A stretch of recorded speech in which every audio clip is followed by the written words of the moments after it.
에스겔서 17장 1절로 10절의 말씀을 함께 봉독합니다. 시작.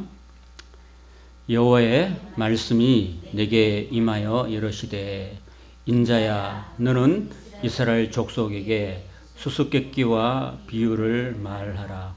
여호와께서 이같이 말씀하여 이르시되, 색깔이 화려하고 날개가 크고 깃이 길고 털이 숱한 큰 독수리가 레바논에 이르러 백향령 높은 가지를 꺾되 그 연한 가지 끝을 꺾어 가지고 장사하는 땅에 이르러 상인의 성읍에 두고 또 그 땅의 종자를 꺾어 옥토에 심되 수양 버들 가지처럼 그 물가에 심더니 그것이 자라며 퍼져서 높지 아니한 포도나무 곧 굵은 가지와 가는 가지가 난 포도나무가 되어 그 가지는 독수리를 향하였고 그 뿌리는 독수리 아래에 있었더라. 또 날개가 크고 털이 많은 큰 독수리 하나가 있었는데 그 포도나무가 이 독수리에게 물을 받으려고 그 심어진 두둑에서 그를 향하여 뿌리가 뻗고 가지가 퍼졌도다. 그 포도나무를 그 물가 옥토에 심은 것은 가지를 내고 열매를 맺어서 아름다운 포도나무를 이루게 하려 하였습니다. 너는 이러기를, 주 여호와의 말씀에 그 나무가 능히 번성하겠느냐? 이 독수리가 어찌 그 뿌리를 빼고 열매를 따며 그 나무가 시들게 하지 아니하겠으며 그 연한 잎사귀가 마르게 하지 아니하겠느냐? 많은 백성이나 강한 팔이 아니라도 그 뿌리를 뽑으리라. 볼지어다 그것이 심어졌으나 번성하겠느냐? 동풍에 부딪힐 때에 아주 마르지 아니하겠느냐? 그 자라던 두둑에서 마르리라 하셨다 하라. 아멘. 자, 에스겔서 17장은요 독수리와 포도나무 이야기를 하고 있습니다. 뭔지 알겠습니까? 독수리가 나오고 포도나무가 나오고 막 정신이 없죠. 저기 지금 에스겔서 1장부터 24장까지는 그 예루살렘을 하나님이 우상 숭배라는 죄악 때문에 심판할 수밖에 없다는 얘기를요. 이런 식으로 표현하고 또 저런 식으로 표현하고 하나님의 표현법이 다양해요. 나는 너를 사랑해 하고 이게 연인끼리 사랑의 표현할 때 뭐 어떤 친구들은 그냥 말이 없는 친구들은 막 이렇게 표현을 잘 못하는 친구도 있는 반면에 또 다양하게 뭐 뽀뽀를 한다든지 또 그 연인이 좋아하는 좋은 선물을 준다든지 또는 그 연인이 좋아하는 그런 활동을 같이 한다든지 또 멋있는 데 가서 데이트를 한다든지 여러 가지 표현법이 많잖아요. 하나님께서 1장부터 24장까지는 그 예루살렘이 지금 에스겔 시대 때에 지금 2차 포로 갔는데 나라가 지금 망해가는 상황인데 하나님이 지금 설명하시는 거예요. 하나님 지금 예루살렘을 멸망시키면서 멸망시킬 수밖에 없는 그 이유를 여러 가지로 표현하시는 중에 또 오늘 17장에 보면은 큰 독수리가 있고 그 독수리가 또 뭐 이렇게 그 가지를 꺾어가지고 또 장사하는 성읍에 가서 또 심고 또 내려와가지고 또 거기에 또 가지를 하나 꺾어가지고 또 그 땅에 또 심고 또 그 밑에 뭐 뿌리가 그 큰 독수리를 향해서 이렇게 만들고 뭐 이런 식으로 나오잖아요. 이런 게 뭐냐 하면은 그때 당시에 그 에스겔 시대 때 그 현 시대 때 그 현상들 그때 시대의 마지막에 있었던 그 왕들의 이야기들을 이렇게 하고 있는 거예요. 그리고요 성경 읽어보면요 1절부터 17까지 읽어보면 이게 뭐지? 포도나무 뭐고 독수리 뭐고 또 다른 또 기치 크고 또 독수리가 또 나오네? 이게 뭐지? 이게 뭐지 하는데 여러분 조급할 필요가 하나도 없는 건요. 그 뒤에 또 읽어보면요. 11절부터 읽어보면 설명을 다 해놨어요. 이 포도나무는 뭐고 설명을 다 해놨어. 그러니까 1절부터 10절까지 매달리고 죽도록 매달리면 아무 소용도 없어. 그러니까 11절부터 읽어보면 또 앞에 게 이거였구나 라고 생각하면 또 다 답이 다 나와 있어요. 그러니까 성경은 하나님께서 잘 이렇게 여러분의 마음을 깨워주시면은 한편으로는 되게 쉽고, 또 하나님이 우리 마음을 닫으시면은 전혀 또 모르고 뭐 그런 거예요. 자, 지금은 무슨 얘기냐면은 지금 우리가 그 시대 상황을 보면요, 사실 지금 우리나라 이야기를 하는 게 아니잖아요, 그죠?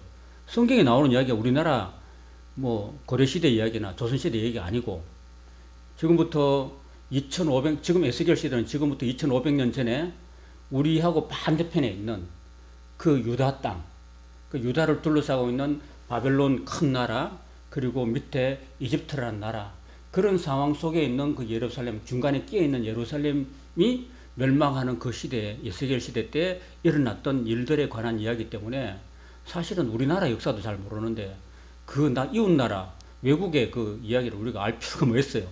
근데 그게 성경에 나와 있다니까. 성경에 나와 있고, 성경에 나와 있는 그 역사 속에 그 배후에는 하나님이 계시고, 또 하나님의 백성들이 있고, 이런 것들이 오늘 우리가 읽어야 될 그 보편적인 이유 속에 들어갈 수 있는 겁니다, 여러분. 자, 저 그림을 하나 이렇게 한두 개 준비했는데, 여기 지금 오른쪽에 보면 바벨론이라는 큰 나라가 있죠? 그죠? 이 바벨론이라는 큰 나라가 에스겔 시대 때, 그때 온 세계를 주름잡고 패권을 잡고 있던 나라입니다. 지금 이 시대로 말하면은 무슨 나라에 비교할 수 있을까요? 지금 이 세상에, 지구라는 나라에 가장 강력한 나라가 어디입니까? 미국 같은 나라죠, 그죠? 또는 중국 같은 나라. 이런 나라가 지금 패권을 잡고 온 세계의 그 나라를 정복하고 지배하고 다스리고 있는 그런 시대였습니다. 자, 그런데 그 밑에 또 애굽이라는, 이집트라는 나라가 또 남쪽의 아프리카에 또 주름을 잡고 있었던 나라인데, 실제로는 바벨론이 가장 강력한 나라였다는 그런 상황입니다. 자, 그 바벨론에서 이제 그 예루살렘에 이제 지금 에스겔 시대 때, 에스겔 시대 때가 이제 마지막 그 우리 조선 시대로 이야기하자면 고종 황제가 이제 막 죽고 마지막에 순종 임금이 막 들어서는 그때라는 거 보면 돼요. 예, 그때인데, 자 보세요. 이 예루살렘이 여기 있잖아요, 중간에, 그죠? 이 바벨론 나라하고 이집트 나라 중간에 끼어 있는 나라가 조그만 예루살렘입니다, 여러분. 예, 그런 나라라고 생각합니다. 그렇게 지금 이 지도가 조금 이해가 되셔야 되는데요. 자, 그래서 지금 이제 그 에스겔 시대는 마지막 왕이 시드기야 왕이고, 그 시드기야 왕 바로 직전의 왕이 바로 여호야긴 왕인데, 여호야긴 왕 때 있었던 이야기를 지금, 여호야긴 왕 때 있었던 이야기, 그리고 여호야긴 다음에 시드기야 왕 때 있었던 이야기를 하고 있는 건데, 자, 이 여호야긴이라든지 시드기야는 다 바벨론 왕에게 영향을 받았던 그런 왕들입니다. 자, 시드기야 11년에 예루살렘이 멸망했고, 아직은 조금 더 기다려야 되고요. 이 바벨론 나라로 포로 잡혀가는 그런 시대의 이야기라고 할 수 있습니다. 자, 그래서 에스겔 17장에 첫 번째 우리가 등장한 게 뭐냐면은 독수리가, 첫 번째 독수리가 등장해요. 그 독수리는 여러분 그 날짐승 중에서 왕이죠. 그죠? 날짐승, 하늘에서 왕이잖아. 맞죠? 하늘에서는 사자보다 세죠? 사자는 아무리 세도 하늘을 못 날잖아요. 그러니까 하늘을 난다는 건 뭐예요? 온 세상을 주름잡고 있고 온 세상에 패권을 쥐고 있다는 뜻이에요. 이해가 되세요? 자, 그런데 그 설명을 보면요, 그 3절에 보면요, 여호와께서 이같이 말씀하시되 색깔이 화려하고, 그 색깔이 화려하다, 독수리의 그 날개 색깔이 화려하다는 거야.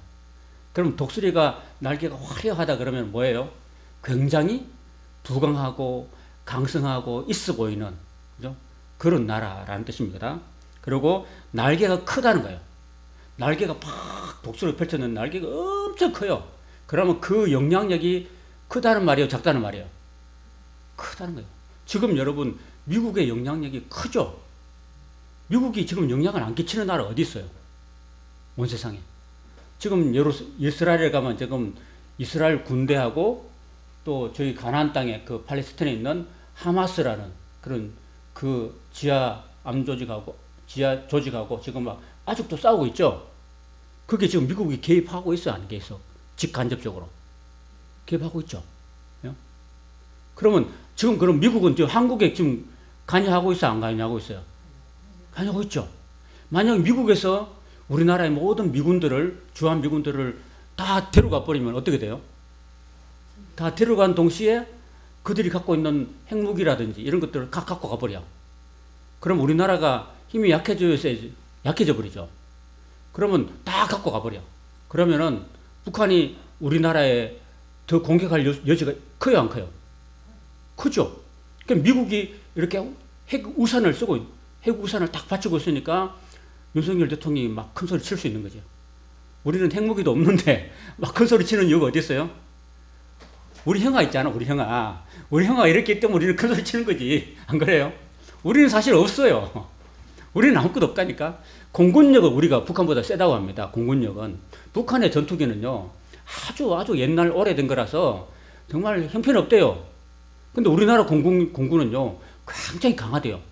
F-16, F-17 이런 것들은요, 북한의 군대 같은 거는요, 만약 예를 들어서 우리나라 비행기가 정말 그랜저, 제네시스 이런 급이면요, 그 북한의 비행기는 무슨 급인지 아세요?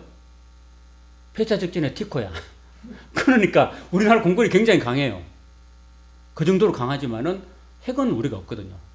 핵은 없기 때문에 여러분, 핵 한 개로 서울을 초토화시킬 수 있잖아요. 그죠? 맞죠? 무슨, 거기서 북한에서 평양에서 아니면 저 개성 이북에서 핵 한번 탁 쏘면은 서울까지 오는데 얼마 걸려요? 10초면 끝이죠? 그죠? 핵무기 10초나 1분 안에 서울이 초토화돼 버립니다. 박살나버리고 아무것도 없어요. 그런데 그 미국의 영향력이 크듯이 이 바벨론의 그 날개가 크다는 말은 온 세상에 영향을 그때 당시에 바벨론이 끼치고 있었다라는 이야기를 하고 있는 거죠. 이제 하나님이 바벨론을요, 날개가 큰 독수리에 비유가 있는 거거든요.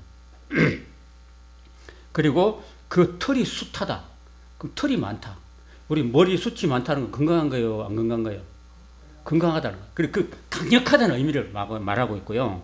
그 다음에 레바논에 의해서 백항목 높은 가지를 꺾어가지고 그 연한 가지 끝을 꺾어가지고, 연한 가지면요, 그 가지가 쭉 나무가 있는데 그 나무 제일 끝에 가늘고 연한 가지가 뭐예요? 바로 유대나라의 마지막에 가까운 왕. 그게 누구냐면 바로 에스겔과 함께 포로 잡혀간 여호야긴 왕을 이야기하고 있는 거예요. 그 여호야긴을요, 꺾어가지고 장사하는 땅에 이르러 그 상인의 성읍에 뒀다는 것은요, 그 장사하는 땅이 뭐냐 하면 바로 바벨론이에요. 바벨론 나라가 온 세상을 쥐락펴락하고 거기에서 모든 무역이 이루어지고 상품이 거래가 이루어지는 나라. 그 나라에 이 여호야긴 왕을 포로로 잡아갔다는 뜻입니다. 그래서 거기에다 갖다 놨던 거예요, 여러분. 여호야긴 왕을. 그 이야기를 지금 이렇게 하나님께서 이 포도나무하고 뭐 가지하고 이런 걸 가지고 하나님이 이렇게 비유로 말씀하신 거예요. 하나님 참 비유의 왕이야, 비유의 왕. 예수님도 무슨 왕이에요? 비유의 왕이야.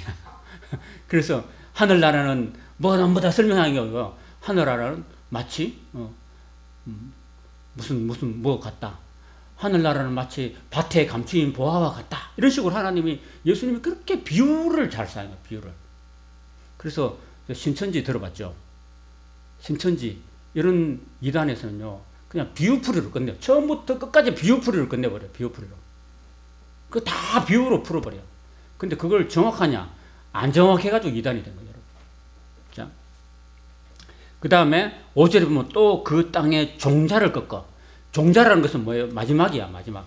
그 종자, 마지막 시드기야 왕을 말하는 거예요. 그 시드기야 왕을 꺾어가지고 옥토에 심었다는 것은요, 예루살렘이라는 땅에 심었다는 거예요. 예루살렘 땅에 심어가지고 심때 수양버들 가지처럼 큰 물가에 심었다. 여러분, 수양버들 아세요? 수양버들?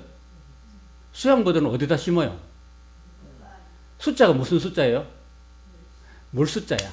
그러니까 물가에 심는 버드나무.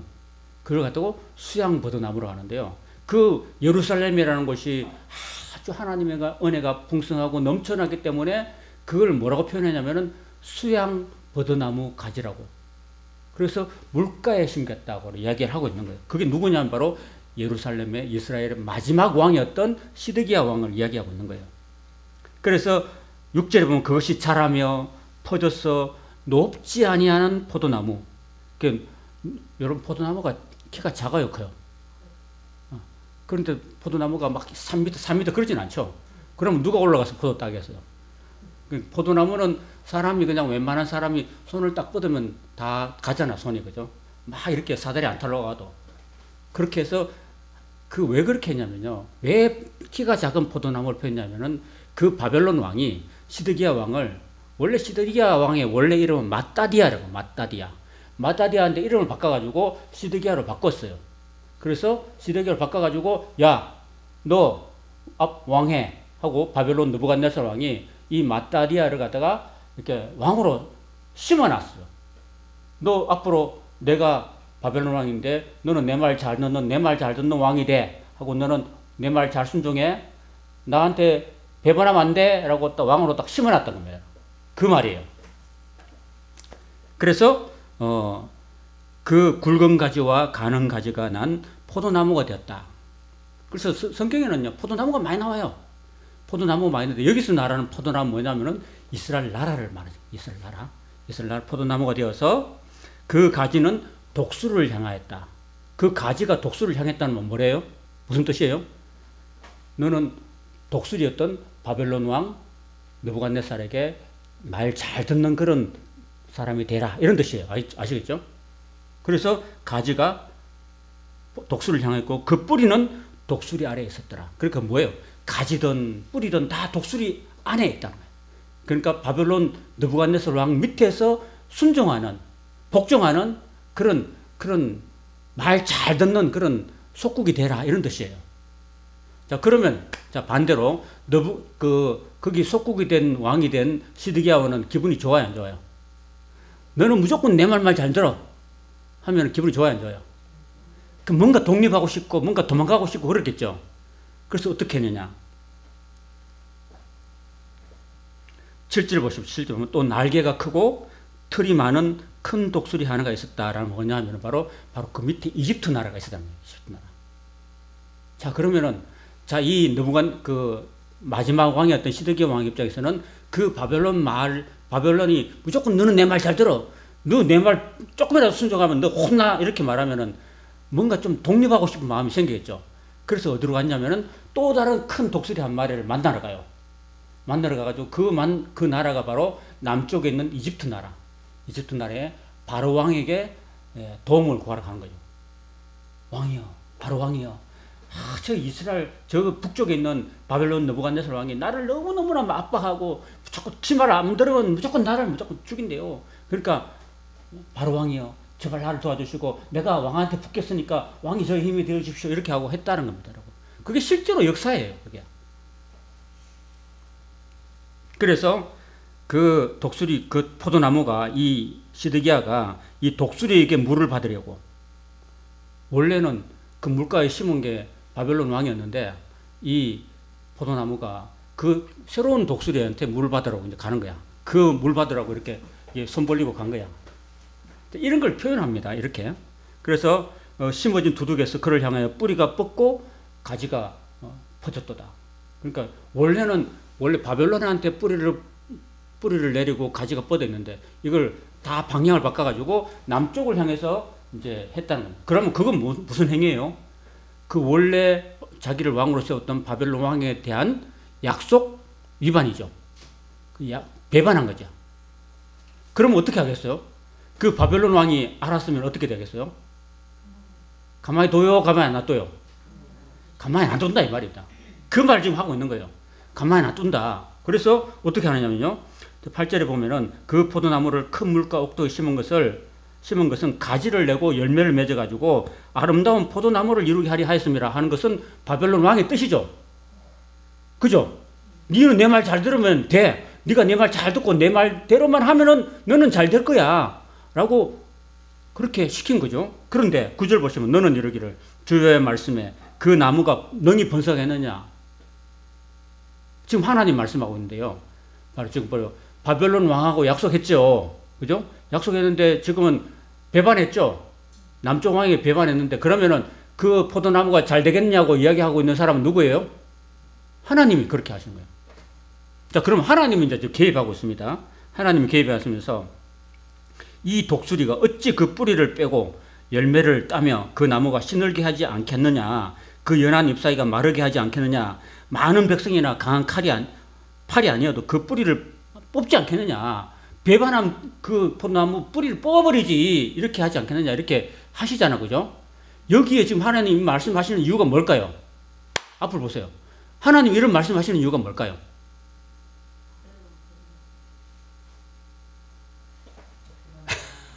정신 차리고 좀 밥 먹고 좀 눈꺼풀이 내려오는 시간이긴 한데, 그게 뭐냐면, 봐라. 세상 왕도 너하고 네가 약속을 세상 사람 왕한테도 약속을 만약 네가 배반하고 딴 데 붙으면은 그 왕이, 그 힘센 왕이, 그 독수리가 널 가만두겠느냐. 뿌리 다 뽑아버리지. 이렇게 하나님 말씀하신 이유가 있어요. 그게 뭐냐면은 네가 말이야. 네가 그 포도나무야. 그 세상 임금도 화가 나가지고 그 포도나무를 뿌리쳐 뽑아버릴 건데, 세상 왕보다 더 높은 왕이 어디 있어요? 하늘나라 왕 아닙니까? 그죠? 왕 중에 왕이 누구예요? 하나님 아닙니까? 근데 그 하나님을 왕으로 모시는 이스라엘 백성들이 하나님의 약속을 배반했다는 거예요. 그 약속이 여기 뭐냐면은 10계명인데, 그 10계명의 제1계명이 뭐예요? 1계명은 너는 나 외에는 다른 신을 두지 말라라고 한 거죠. 그죠? 그리고 2계명은 뭐예요? 우상을 섬기지 말라는 거잖아요. 근데 이스라엘 백성들이 하나님과 그렇게 철천지 약속을 시내에서 해놓고, 그 가나안 땅에 들어가서는 솔로몬 시대에 이런 온갖 1000명의 여자를 다 여기서 저기서 다 끌어와가지고 1000명 여자들에게 다 우상을 다 허용해주고, 예루살렘 앞에 그 산이 우상 숭배의 산이 되고 신전이 1000개나 들어서고, 이렇게 하니까 하나님이 얼마나 마음이 아프시겠어요? 안 그래요? 지금 그 얘기를 지금, 그래서 니네들이 세상 사람들도 그렇게 이 포도나무가 독수리를 배반하면은 그 독수리가 그 다 뽑아버리지 않겠느냐. 니네들이 바로 그 포도나무야. 하나님이 나하고 약속을 잊어버리고 배반하고 세상에 그런 쾌락과 육신의 정과 안목과 정욕과 이 세상의 사랑을 쫓아가지고 네가 하나님 버리고 하나님 덩지고 세상을 향해서 나가고 세상에 온갖 우상 숭배 음행을 다 했던 거니까 하나님이 가만히 계시겠느냐. 내가 가만히 있는 게 정상이냐? 이렇게 지금 하나님이 지금 탄식하는 거예요. 이해가 되시죠? 자, 이 에스겔서 17장에는 하나님의 그런 안타까운 마음이 이렇게 들어있는 거예요, 여러분. 독수리하고 포도나무 비유를 통해서. 그런 얘기가 1절부터 10절이고, 이제 이런 걸 1절부터 10절까지만 전혀 모른다 그랬잖아요. 독수리 뭐지? 포도나무 뭐지? 또 다른 독수리 또 뭐지? 또 하나님 왜 저 중간에 끼어가 그런 말씀 하시지? 이렇게 모르는데, 11절에 이제 내가 방금 설명했던 이야기가 11절부터 이제 21절까지 쭉 다 이제 설명이 되는 거예요. 여호와의 말씀이 또 내게 임하여 이르시되 너는 반역하는 족속에게 묻기를, 뭐라고 해요? 예루살렘 자신의 백성 향해서 무슨 족속이라고 그래요? 반역하는 족속이라고 하나님 말씀하세요. 반역하는 족속. 그러니까 하나님을 안 사랑하고 온갖 세상의 것을 쫓아가고 세상의 것을 사랑하고 돈을 사랑하고 권력을 사랑하고 물질을 사랑하고 쾌락을 사랑하는 그 이스라엘 하나님 백성을 향해서 반역하는 족속이라고 이야기해요. 반역하는 족속. 하나님 지금 감정이 지금 좋아요, 안 좋아요? 지금 멸망 직전에 하나님이 그렇게, 하나님의 마음이, 여러분 이런 구약 성경 아니면요 하나님 마음을 읽을 수가 없어요. 신약에 가봐요. 하나님이란 말 등장해야 안 등장해요? 신약에 가면 예수님이 등장하지, 그 하나님 아버지가 등장해요? 안 등장해요? 하나님이 이렇게 화내고 지금 하나님 지금 감정이 막 솟아오르고 이런 거는 신약에는 없어요, 여러분. 구약에 이렇게 있다는, 구약에. 너희가 이 비유를 깨닫지 못하겠느냐. 지금 독수리 비유, 포도나무 이런 비유를 하는데 너희를 향하는 이 비유를 너희가 깨닫지 못하겠나 정녕. 너 바보냐? 이렇게 하나님 말씀하시는 거예요. 그래서 그 바벨론 왕이 예루살렘에 이르러가지고 왕과 고관을 사로잡아서 바벨론 자기한테로 다 끌어갔다. 그 배반하는 이스라엘 족속들을 다 바벨론 왕이 다 잡아가지고 목에 목줄 걸어가지고 다 끌고 가는 그런 이야기를 하고 있는 거예요, 여러분. 그리고 시드기야 왕을 어떻게 했는지 아세요, 여러분? 그 배반했던 바벨론 왕 느부갓네살을 배반하고 애굽 왕에 붙었던 그 바벨론 그 이스라엘 왕 마지막 시드기야 왕을요, 시드기야 왕이 도망갔거든요. 도망갔는데 그 바벨론 느부갓네살이 다시 내려와가지고 쫓아가가지고 동문으로 쫓아가가지고 다 잡아왔어. 잡아가지고 어떻게 했는지 아세요? 그 시드기야가 여러 아들이 있었어요. 여덟 아들이 있는데 그 아버지가 딱 보는 앞에서 그냥 그 단칼에 목을 다 쳐버렸습니다. 이렇게. 느부갓네살 왕이. 아버지가 보는 앞에서 그 자식들을 전부 다 목을 다 쳐버렸습니다. 여러분. 그리고 치고 난 다음에 어떻게 했는지 아세요? 느부갓네살 왕이. 야, 그 불쏘시개 가져와. 해가지고 불쏘시개 가져가지고 그 시드기야 왕의 두 눈을 찢어버렸습니다. 두 눈을 찢어버렸다는. 그게 11개 하에 나옵니다. 눈을, 그 눈치 보던 그 눈을요, 불로 찢어가지고 빼버렸습니다. 이렇게. 그러면 그 자기 보는 눈앞에서 자식들이 다 죽고, 온 백성들이 보는 눈앞에서 느부갓네살 왕이가 눈을 다 불태워 찢음 당하고, 그러고 난 다음에 뭐 보이는 게 뭐 없잖아요. 아무것도 안 보이잖아. 그래가지고 매를 때려가지고, 이게 눈 봉사된 걸, 이 시드기야 왕을 어떻게 했냐면은 온몸을 사슬로 묶어가지고 가만히 태우지도 않고 질질 끌고 바벨론까지 이렇게 끌고 갔습니다, 여러분. 그렇게 했다니까요, 느부갓네살 왕이. 끌고 가가지고, 여러분, 그 예루살렘에서 그 북동쪽에 있는 바벨론까지는요, 직선 거리만 해도 1000km입니다, 1000km. 백성들이요, 그 나중에 에스라 느헤미야 보면요, 그 바벨론에서 예루살렘에 돌아올 때 시간이 얼마나 걸렸냐면요, 4개월이 걸렸어요, 여러분. 4개월. 걸어서 4개월 걸렸습니다. 1000km. 걸어서 4개월 걸렸어요. 자, 그러면요, 그 1000km를요, 이 왕이란 사람이, 하나님의 백성의 마지막 왕이었던 시드기야 왕이 눈 다 뽑히고 온몸에 사슬이 걸려가지고 가다가 넘어지고, 눈에 보이는 게 없으니까 앞에 뭐 돌이 있는지 뭐가 길인지 모르잖아요. 그 모르는 길을 매를 맞아가면서 1000km를 그렇게 넉 달 이상 이렇게 끌려갔습니다, 여러분. 그게 이스라엘 역사입니다, 여러분. 그 하나님의 약속을 배반했던 그 반역하는 족속에게 내린 하나님의 징벌이 그렇게 컸다는 겁니다, 여러분. 그 우리는 하나님의 사랑을 받은 사람이죠, 그죠? 근데 우리가 하나님의 사랑을 받고 하나님의 은혜를 경험하고 난 다음에 우리가 또다시 하나님을 배반하면 어떻게 될까요? 이제 교회를 잘 다니고 이제 하나님 은혜를 받고 교회를 잘 다니고 있다가 이제는 마음 삐딱해가지고 딴 데로 빠지거나 딴 데로 하나님이 아닌 다른 길로 빠지거나 하나님을 덩지고 떠난다 이렇게 하면 어떻게 될까요?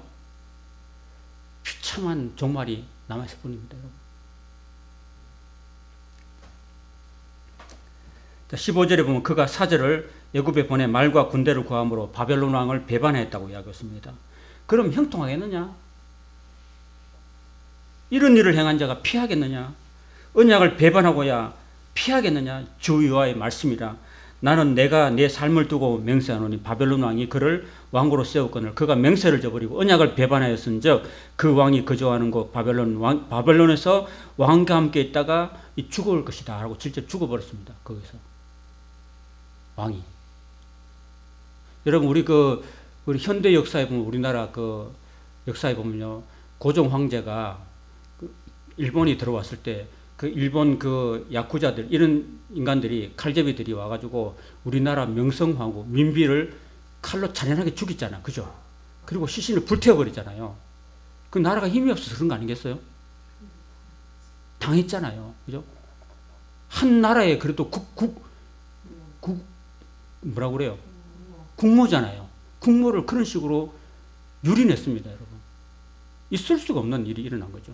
그것도 뭐 공식적으로 한 게 아니라 그 일본의 그 조폭 같은 것들이 와가지고 칼제비들이 와가지고 그렇게 했다니까요. 그래도 우리나라는 저항 못했잖아요. 꼼짝없이 당했잖아요. 그리고 그 일본이 또 너무 힘이 세져가지고 막 고종 황제를 압박했을 때 고종이 황제 어떻게 했습니까? 아관 파천이라고 들어봤습니까? 아관 파천?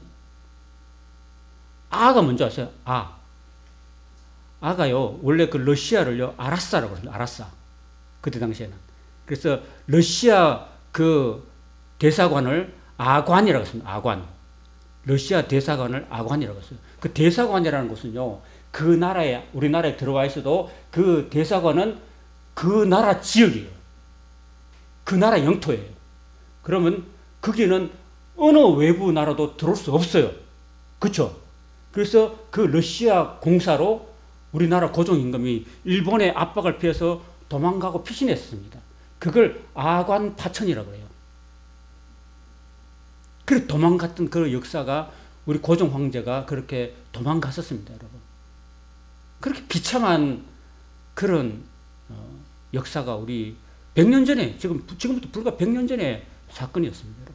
우리나라가 너무너무 힘없고 돈도 없고 아무것도 없을 때 우리가 당했던 그런 역사였는데, 이 마지막에 우리나라 500년 조선 시대가 종칠 때, 마지막 마무리할 때 그런 아픈 일들이 많았습니다. 그리고 지금도 마찬가지예요. 지금도 유대 나라가 마지막 시기에 지금 이제 멸망을 앞둔 그 마지막 시기에 시드기야 왕이 그렇게 눈이 뽑히고 자식들이 눈앞에 다 죽고 그렇게 말리기를 그렇게 포로로 묶여가지고 그렇게 넘어지고 자빠지고 가면서 그 나라에 포로 잡혀가지고 결국은 거기서 생을 마감하는 그런 아픈 역사가 유대 나라 역사였다고. 그 원인이 어디 있냐면은 하나님과의 그 언약을 배반했다라는 것이었습니다. 그 이야기를 지금 하나님께서 에스겔을 통해서 에스겔서 17장에서 그렇게 지금 열변을 지금 토하고 계시는 겁니다. 20절에 보면 그 위에 내 거물을 치며 내 올무에 걸리게 하여 끌고 바벨론으로 가서 나를 반역한 자 그 반역을 거기서 내가 심판하겠다고 하나님이 말씀하시고 그렇게 하신 거예요. 자, 앞으로 보세요. 자, 그렇게 하고 난 다음에 자, 이제 마지막 왕이었던 시드기야 그렇게 비참하게 이 인생을 종쳤습니다. 자, 그러면 이제 유다 땅은 어떻게 됩니까? 지금 유다 땅은 어떻게 돼요? 70년 동안 이제 완전히 이제는 이제 황무지가 되어버리고요. 물론 70년 후에 이제 스룹바벨에 의해서 1차라고 기환하게 되지만 기환해봤자 그 텅텅 빈 그런 황무지에 겨우 스룹바벨이 그냥 그 쓰러져가는 그런 스룹바벨 성전을 세우고요. 그 세운다고 해서 나라가 회복되느냐? 안 됩니다. 그 다음에 페르시아가 등장해가지고 페르시아에서 식민지 생활을 또 몇백 년 동안 해야 되고 페르시아가 끝나고 난 다음에 이제 알렉산더 대왕에 의한 헬라 제국에 의해서 또 한 몇백 년 동안 또 이렇게 식민지 생활을 하고 나라 없이 그렇게 살았습니다. 또 알렉산더가 죽고 난 다음에 이제 로마 제국이 등장합니다. 예수님 당시에는 로마 제국이 등장해가지고 로마 제국에서 또 로마의 그 말박부 앞에 시달리고 압박을 받는 그런 나라가 되었습니다. 그러면 예수님이 오시면 회복하느냐? 아닙니다. 예수님이 와도 로마의 제국 그대로 있었고 언제 회복됐냐면은 바로 1948년에 우리나라하고 비슷해요, 역사가. 우리나라로 1945년 해방됐죠. 그리고 1948년에 대한민국 임시정부가 생겨났습니다, 여러분. 우리나라 임시정부가 생겨날 때 그때 5월 며칠 날 이스라엘 나라가 이제 건국을 하게 됩니다. 건국. 그 2669년 동안이나 하나님과의 언약을 배반하고 하나님 안 사랑하고 온 세상 우상을 쫓아가다가 나라가 망해가지고 2669년 동안 온 세상에 떠돌이 민족이 되었다가 온 세상에 유대 민족이 안 사는 곳이 없습니다, 여러분. 그 사람들이 시오니즘에 의해서 다 시온으로 예루살렘에 돌아와가지고 그 사람들이 나라를 만든 것이 바로 이스라엘입니다. 지금 편해요, 안 편해요? 이스라엘 나라가 맨날 그 폭동이 일어나고 테러가 일어나고 그러잖아요, 그죠? 그러니까 지금 하나님을 한번 배신했을 때 하나님께서 이스라엘을 사랑하셔서 아내로 삼으시고 너는 나만 사랑해, 오빠 나만 바라봐 이렇게 했는데 그 오빠를 안 바라보고 온 다른 남자들 쫓아가다가 나라가 지금 완전히 그냥 두드려 맞고 그냥 폐가 망신이 된 그 역사가 이스라엘 역사라는 겁니다, 여러분. 그게 성경의 역사고 그게 하나님 믿는 백성들이 하나님을 배반했을 때 얼마나 그 쓰디쓴 그런 고통과 고난을 당해야 되는가 하는 것을 역사가 이야기하고 있는 겁니다, 여러분. 그래서 제가 늘 여러분들한테 이렇게 이야기하는 게 뭐냐면은 영화에 보면 여러분 넷플릭스 여러분 봅니까? 그런 거 안 보죠? 혹시 안 그러면 여러분 뭐 영화 프로그램 있잖아요, 그죠? 그런 거 한 달에 한 돈 많으면 좀 뭐 영화를 몇천 개 다운받을 수 있는 그런 게 있어요. 그걸 보면 그게 지붕 위에 바이올린이라는 영화가 있어요. 지붕 위의 바이올린. 그 영화라든지 베니스의 상인이라는 영화가 있어요. 베니스의 상인. 그 베니스 상이라든지 또는 안내의 일기 이런 거 보면요. 그 유대 민족이 얼마나 고통당하고 얼마나 많이 핍박을 받고 나라 없이 떠돌고 서러움받고 했던 그런 이야기가 있습니다, 여러분. 그게 원인이 뭐냐면은 하나님을 배반했을 때 그들을 위해서 하나님이 그들과 약속을 하고 있는데 하나님과 약속을 버리고 하나님과의 약속을 배반하고 온갖 세상을 쫓아 나아갔던 그 하나님의 백성들의 아픈 역사가 다 담겨 있는 거예요. 그래서 이걸 통해서 우리가 배워야 될 건 뭐냐? 오늘 여기 우리가 에스겔 17장에도 우리가 깊이 묵상해야 될 건 뭐냐면은 하나님의 사랑을 배반하면 된다, 안 된다? 안 된다. 여러분도 하나님을 떠나지 마시기 바랍니다. 예수가 함께 계시니 시험이 오나 겁없네. 그러니까 그 예수님이죠. 우리 예수님을 떠나지 말고 예수님과 늘 동행하는 그런 삶을 살아야 될 줄 믿습니다. 자, 그렇게 망한 역사 가운데 하나님이 마지막으로 또 한 가지 희망을 주세요. 22절부터 24절까지가 하나님이 주시는 희망입니다. 하나님이 이렇게 혹독하게 말씀하시고 난 다음에 또 하나님은 마지막에 또 우리에게 신뢰를 같은 그 희망을 또 남겨두시는 거예요. 22절 보면 주 여호와께서 이와 같이 말씀하시되 내가 백향목 꼭대기에서 높은 가지를 꺾다가 심으리라. 백향목 꼭대기에서 높은 가지를 꺾다가 심으리라. 내가 그 높은 새 가지 끝에서 연한 가지를 꺾어서 놓고 우뚝 솟은 산에 심는다. 그게 뭐냐면은 우뚝 높은 산이 바로 예루살렘입니다. 예루살렘에 하나님이 새로운 가지를 심겠다는 말씀. 그 새로운 가지인데 포도나무가 아니고 백향목 나무예요. 여러분, 백향목 나무는 그 나무에서 왕이에요. 나무 중에 왕이야. 가장 곱게 뻗고 가장 아름답고 울창한 그런 나무가 백향목 나무인데 그 향기가 100개 나온다고. 백향목은 그 백향목 나무를 꺾어가지고 이제 가장 높은 예루살렘 산에다가 하나님께서 심겠다. 그리고 23절에 보면 이스라엘 높은 산에 심으리니 그 가지가 무성하고 열매를 맺어서 아름다운 백향목이 될 것이다. 라는 뭐냐면은 바로 이 나라가 끝날 때 하나님께서 약속하신 그 메시아를 예루살렘에 하나님 보내주시겠다. 그 예수 그리스도 하나님이 이 죄된 이스라엘과 모든 인류를 구원하실 그 마지막 희망, 그 백향목 가지를 예루살렘에 심겠다라고 말씀하시는 게 바로 예수님께서 이 땅에 오실 것이라는 그런 예고의 말씀인 것입니다, 여러분. 이 성탄의 계절이잖아요, 그죠?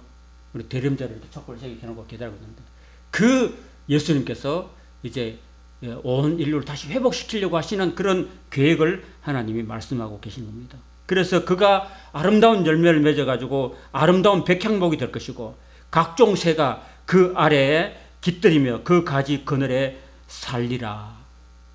그리고 예수 믿는 모든 성도들이 그 예수님의 그늘 아래, 나무 그늘 아래 모여서 거기서 열매를 먹고 거기서 깃들이고 거기서 삶을 유지해 나갈 것이다 라는 이야기를 하고 있습니다.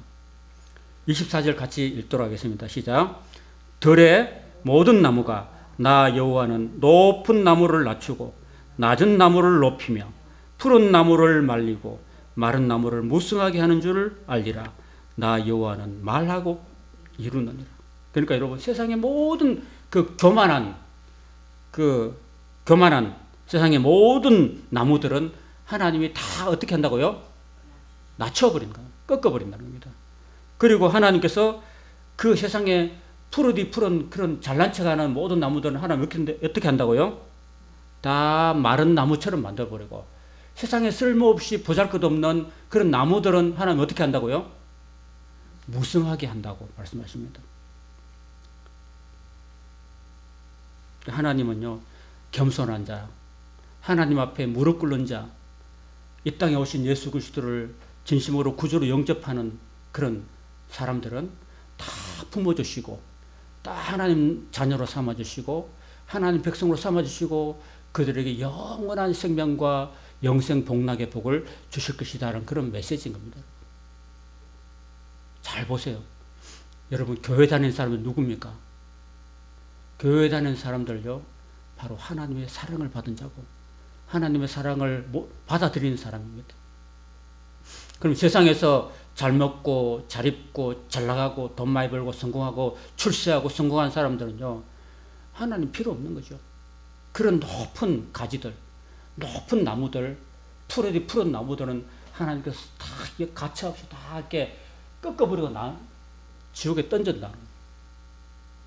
그러나 겸손하고 낮아지고 하나님께서 가난한 자를 멸시하지 말라고 한 이유는요, 하나님이 가난한 자를 택해서 믿음에 부유하게 하신다는 그런 메시지를 주고 있습니다. 오늘 이 성탄의 계절에 정말 우리는 하나님 앞에 겸손한 자가 되고 하나님이 이 땅에 오셔서 저와 여러분들을 위해서 십자가에 죽으시고 우리를 용서하시고 누구든지 그를 믿는 자마다 멸망하지 않고 영생을 얻게 하시려고 이 땅에 오신 줄 믿습니다. 그 예수님을 구주로 삼고 그분의 말씀에 순종하고 그분 뜻대로 살아가는 사람은 정말 하나님께서 그 마른 나무를 할지라도 무성하게 만들어 주실 줄 믿습니다. 그를 이 땅에서 하나님이 붙들어 주시고 동행하시고 영원한 영생 복락의 복을 허락해 주실 줄 믿습니다. 아멘.